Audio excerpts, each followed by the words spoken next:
వినుకొండ నియోజకవర్గం బొల్లాపల్లి మండలంలో వైఎస్ఆర్సీపీ నుండి తెలుగుదేశం పార్టీలోకి జోరుగా వలసలు జరిగాయి. పార్టీలో చేరుతున్న వారికి ఉమ్మడి కూటమి నరసరావుపేట ఎంపీ అభ్యర్థి లావు శ్రీకృష్ణ దేవరాయలు, వినుకొండ ఎమ్మెల్యే అభ్యర్థి జీవి ఆంజనేయులు, శాసనమండలి సభ్యులు జంగా కృష్ణమూర్తి, మాజీ ఎమ్మెల్యే మక్కిన మల్లికార్జునరావు పార్టీ కండువాని కప్పి వారిని సాదరంగా ఆహ్వానించారు. బొల్లాపల్లి మండలం బెల్లవాపు నుంచి 30 కుటుంబాలు, రేమిడిచెర్ల నుంచి 20 కుటుంబాలు, హనుమాపురం నుంచి 10 కుటుంబాలు, జయంతిరామపురం నుంచి మాజీ సర్పంచ్ సహా 10 కుటుంబాలు, నూజెండ్ల మండలం పామిడి నుంచి 10 కుటుంబాలు వైసీపీని వీడి తెలుగుదేశం పార్టీలోకి చేరాయి.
ఎమ్మెల్యే క్యాండిడేట్ జీవి ఆంజనేయ గారు చాలా సుదీర్ఘమైన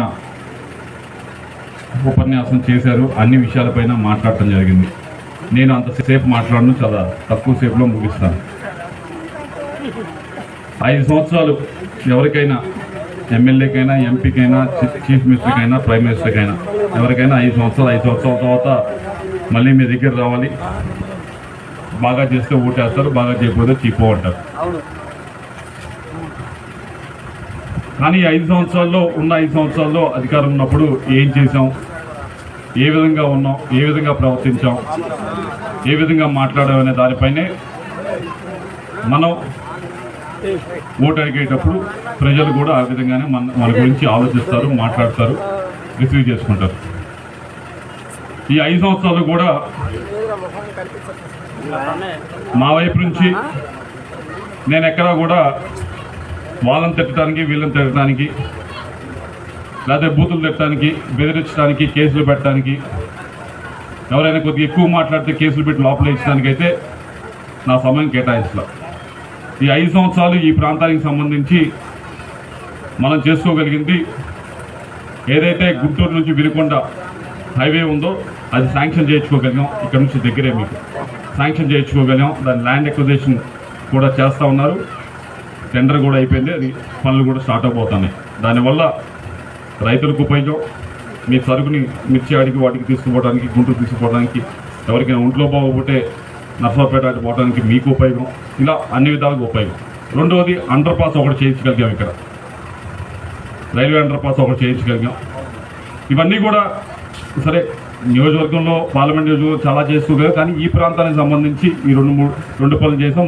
మూడవది, PMGSY కింద ఈ రోడ్డు కూడా మనం బాగు చేసుకోగలిగాం. ఈ 3 ఈ ప్రాంతానికి సంబంధించి రోడ్లకు సంబంధించి మనం చేయించాం. అయితే వచ్చే 5 సంవత్సరాల గురించి నేను మాట్లాడడానికి ఇక్కడ రావడం జరిగింది. ఈ 5 సంవత్సరాలు ఇచ్చేసాం. వచ్చే 5 సంవత్సరాలు ముఖ్యంగా ఇక్కడ కొత్త ఉప్పలపాడులో అడుగుతూ ఉంది. ముఖ్యంగా లిఫ్ట్ ఇరిగేషన్ ఒకటి అడుగుతూ ఉన్నారు. లిఫ్ట్ ఇరిగేషన్ వస్తే మాకేం వస్తుంది, మాకు డైరెక్ట్గా మా బ్యాంకులో అకౌంట్ పెడితే మాకు ఉపయోగం కదా అని ఎవరైనా ఆలోచిస్తే అది ఉపయోగం. డైరెక్ట్ డబ్బులు పెడితే కొంతవరకు ఉపయోగం. కానీ లిఫ్ట్ ఇరిగేషన్ వస్తే సొంతంగా వాళ్ళ భూములను వాళ్ళు సాగు చేసుకోవడానికి, వారు సంపాదించుకోవడానికి, వాళ్ళ కాళ్ళ మీద నిలబడటానికి, గౌరవంగా బతకడానికి ఉపయోగపడే కార్యక్రమం. రెండవది, కౌలుకి ఎవరైనా తీసుకొని కొద్దిగా సంపాదించుకోవడానికి బాగుంటుంది. అలాగే కూలికి వెళ్ళే వారికి కూడా పని దొరుకుతుంది రోజు. ఇవన్నీ కూడా డైరెక్ట్గా డబ్బులు వేయటం ఒకటి. రెండవది, ఇండైరెక్ట్గా మీకు పని సృష్టించడం, పని ద్వారా డబ్బులు సంపాదించుకునే విధానాన్ని సృష్టించడం, ఇది లిఫ్ట్ ఇరిగేషన్. దానికి సంబంధించి కొత్త ఉప్పలపాడులో లిఫ్ట్ ఇరిగేషన్ తప్పకుండా శాంక్షన్ చేస్తామని చెప్పి మీ అందరూ కూడా. రెండవది, మీరు అడిగింది ఇంటింటికి కుళాయి నీరు. ఇంటింటికి కుళాయి నీరుకి సంబంధించి ఇప్పటికే డబ్బులు వచ్చినాయి అమ్మా. దానికి సంబంధించి మీ గ్రామానికి కూడా 20-25 లక్షలు వచ్చినాయి. కానీ ఉన్న ఇబ్బంది ఏంటంటే ఇవ్వడానికి ఉన్న ఇబ్బంది ఏంటంటే ఎవరైతే టెండర్ వేయమంటున్నావో టెండర్ వేయమన్న వాళ్ళు భయపడుతున్నారు. అయ్యా టెండర్ వేసి పనులు చేయబోయా అంటే భయపడుతున్నారు. ఎందుకు భయపడతా ఉన్నారు అంటే, ఎంత మంచి వ్యక్తి అండి, ఎంత ఉన్నతుడు. 2 సార్లు ఎమ్మెల్యే చేశాడు, ఎమ్మెల్సీ చేస్తుంటే ఆయన కూడా అవమానించారు.